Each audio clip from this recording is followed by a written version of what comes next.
Brother అన్నా hi అన్న సంక్రాంతికి 3 సినిమాలు వస్తున్నాయి. అవును మీ ఫేవరెట్ సినిమా ఏది? గేమ్ చేంజర్ అన్న. గేమ్ చేంజర్ ఎందుకన్నా గేమ్ చేంజర్ పైన మీ ఎక్స్పెక్టేషన్స్ ఎలా ఉన్నాయి? అంటే ఈ సినిమా చాలా రోజుల ముందు రావాల్సిన సినిమా అన్న, కానీ కొద్దిగా లేట్ అయ్యి ఎటకెళ్ళకైతే ఇప్పుడు సంక్రాంతి రావాలి. అంటే ఒక ఎక్స్పెక్టేషన్స్ మీద ఎప్పుడో రావాల్సిన సినిమా ఇప్పుడు రాలేదన్న ఒక బాధతో పాటు నిజంగా సినిమా హిట్ కావాలనే ఒక క్యూరియాసిటీ కలిగింది. ఎందుకంటే గేమ్ చేంజర్ ఎందుకంటున్నా అంటే గేమ్ చేంజర్ ఎవరిదన్నా రామ్ చరణ్ అన్నది. రామ్ చరణ్ లాస్ట్ మూవీ ఏందన్నా త్రిబుల్ ఆర్ ఏ సినిమా ఎంతవరకు అయిందన్నది ఆస్కార్ దాకా వెళ్ళింది. సో అంత పెద్ద అంటే మెగా పవర్ స్టార్ గా ఉన్న వ్యక్తి గ్లోబల్ స్టార్ ఆడిన సినిమా ఏదంటే త్రిబుల్ ఆర్ ఉన్నాను కదా.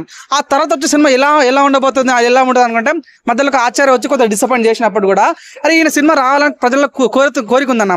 ఎందుకంటే రామ్ చరణ్ ముందు మన త్రిబుల్ ఆర్ లో అల్లు సీతారాం గెటపేసాడు. నిజంగా అల్లు సీతారామన్ అయితే నేను చూడలేదు, కానీ నిజంగా చూసిన ఫీలింగ్ వచ్చింది నా త్రిబుల్ ఆర్ లో. సో నిజంగా మొన్న ఒక వీడియో రిలీజ్ అయింది మన రామ్ చరణ్ది. నడుచుకుంటూ వెళ్తుంటే తను బైవాక్ నడుచుంటే కొన్ని లుక్స్ ఛత్రపతి శివాజీలా కనిపించింది. అరే నిజంగా మంచి డైరెక్టర్ అని వచ్చి ఈయనకి మంచి ఛత్రపతి శివాజీ గెటప్ ఇస్తే మాత్రం చించేస్తాను నిజంగా. అలాంటి రూపము అలాంటి నైతిక ఉన్న వ్యక్తి ఎవరంటే రామ్ చరణ్ చెప్పొచ్చు. సో ఆ రకంగా మాట కొడితే ఇక్కడ ఏంటంటే అన్న గేమ్ చేంజర్ ఇది ఇప్పుడు చరిత్రలో శంకర్ ఏ తెలుగు హీరోతో సినిమా చేయలేడు అన్న, అవునాను కదన్న. చాలా మంది పెద్దతో చేసాడు, రజనీకాంత్ అట్టతో చేసాడు, కానీ తెలుగు వారితో చేయడం అనేది ఫస్ట్ టైం. అది కూడా గేమ్ చేంజర్ మన రామ్ చరణ్ తో కాబట్టి చాలా హ్యాపీనెస్ కలిగింది, ఒక క్యూరియాసిటీ పెరిగింది. ఇంకోటి ఏంటంటే అన్న ఇప్పుడు చూడండి మన సుకుమార్ ఉన్నాను. సుకుమార్ ఇప్పుడు పుష్పతో పెద్ద డైరెక్టర్ అయింది, కానీ అదే సుకుమార్ కు ఇండస్ట్రీ ఇచ్చిన వ్యక్తి ఎవరు? రామ్ చరణ్. ఏ సినిమా ద్వారా అంటే రంగస్థలం సినిమా ద్వారా. అంతేకాకుండా మన ఇప్పుడు ప్రపంచంలో పెద్ద డైరెక్టర్ అంటే మన అవునాను కాదన్న రాజమౌళికి first time all time industry ఇచ్చింది ఎవరన్నా? రామ్ చరణ్ అన్న.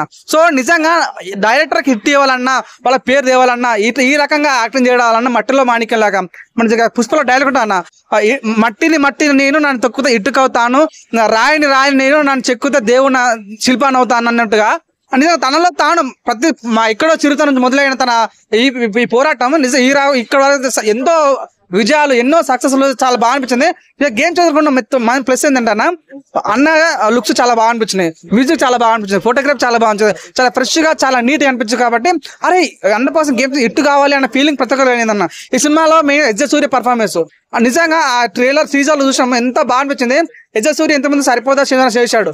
ఆ సినిమాలో హీరో కన్నా ఎక్కువ పర్ఫార్మెన్స్ బాగా నచ్చింది అంటే ఎస్ జె సూర్య.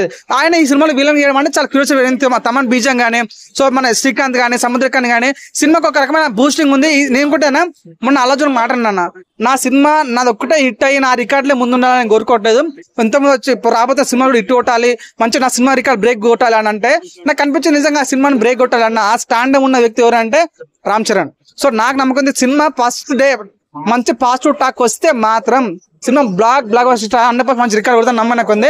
సో ఇంకోటి ఏంటంటే దిల్ రాజు మన తెలుగులో కానీ ఎక్కడ తను మంచి ప్రొడ్యూసర్, మంచి దమ్మున్న ప్రొడ్యూసర్, మంచి కింద నుంచి పైకి వచ్చిన వ్యక్తి. సో తనకి ఎలా ప్రమోషన్ చాలా మంది అంటారు అరే తను ప్రమోట్ చేస్తలేడు, ఏంటంటే ఎక్కువ పబ్లిసిటీ చేస్తలేడు అంటే తను అనుకుంటే మాత్రం ఇంకా పెద్ద ప్రమోషన్ చేసే సత్తా ఉంది. కాబట్టి కొద్దిగా టైం ఉంది, ఆగండి అన్న ఫీల్ నాకండి. ఇంకోటి తన సంక్రాంతికి అన్నారు డాకు మహారాజ్.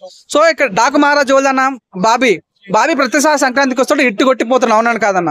సో బాబీ ఏంటంటే ఈసారి బాలబాబుతో వస్తుండు. బాలబాబు అంటేనే ఒక మాస్ ఉంటది. సో బాలబాబుకి ఇట్లా రొమాంటిక్ అవసరం లేదు, ఐటమ్ సాంగ్స్ అవసరం లేదు, జస్ట్ వన్ డైలాగ్ సెంట్రల్ అయినా స్ట్రేట్ అయినా నేను దిగనంత అటువంటి డైలాగ్ ఒక 5 పెట్టి ఒక ఫైట్ సీన్స్ పెట్టి ఒక స్పాన్ సెంటిమెంట్ పెడితే సినిమా హిట్ 100% రాష్ట్రపతి సినిమా హిట్ అది. సో అది కొట్టేస్తా అనుకుంటే బాబీ మంచి డైరెక్షన్ ఉంటుంది, చాలా మా వాళ్ళ చూసాం సంక్రాంతికి వస్తాడు హిట్ పెట్టిపోతాడు. ఇది ఒక పక్కన పెట్టేస్తే మన పక్కన ఎవరు? అనిల్ రావుపూడి కామెడీ కిరా పట్రస్ ఆయన ఒక అంటే వెంకీ మా అవతల.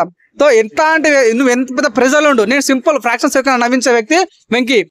చాలా మంది హీరోస్ ఫ్యాన్స్ ఉంటారు అన్న, అందరు ఫ్యాన్స్ ఇష్టపడే హీరో అంటే వెంకీ. అంత చాలా మంది ఇష్టపడుతుంటారు, ఆ రకంగా ఉంటుంది వెంకీ మామ పర్ఫార్మెన్స్. సో ఇక్కడ ఏంటంటే మన మీనాక్షి చౌదరి హీరోయిన్ ఉంది, అనిల్ రావుపూడి డైరెక్షన్, వెంకీ మామ హీరో. కాబట్టి ఇక్కడ నవ్వు అక్కడ నవ్వు కనిపిస్తుంది, అనిల్ రావుపూడి నవ్వు, ఇక్కడ మా బాబీ ఏమో మాస్, ఇక్కడేమో ప్యాన్ ఇండియా మూవీ. సో ఇక్కడ ఏదంటే సంక్రాంతికి మనకు నాన్ వెజ్ ఉంది, మీల్స్ ఉంది, ఏదంటే అన్ని all type of recipe foods ఉన్నాయి. సో ప్రజలు యాజ్ ఎ ప్రేక్షకులుగా మీకు నచ్చిన ఫుడ్ తినండి, అక్కడ అన్ని ఫుడ్ తీయండి, అన్ని సినిమాలు హిట్ చేయాలి మనస్ఫూర్తి కోరుకుంటున్నా. ఈ సంక్రాంతిని మాత్రం గేమ్ చేంజర్ డాకు మహారాజ్ సంక్రాంతికి వస్తున్న సినిమా పెద్ద బ్లాక్ బస్టర్ హిట్ కావాలి, పాన్ ఇండియాలో గేమ్ చేంజర్ నిలవాలి. సో మన తెలుగులో రీజనల్ గా ఈ 2 సినిమాలు మంచి హిట్ కావాలని ప్రత్యేకంగా ప్రేక్షకులు కోరుకుంటున్నాను. థాంక్యూ అన్న.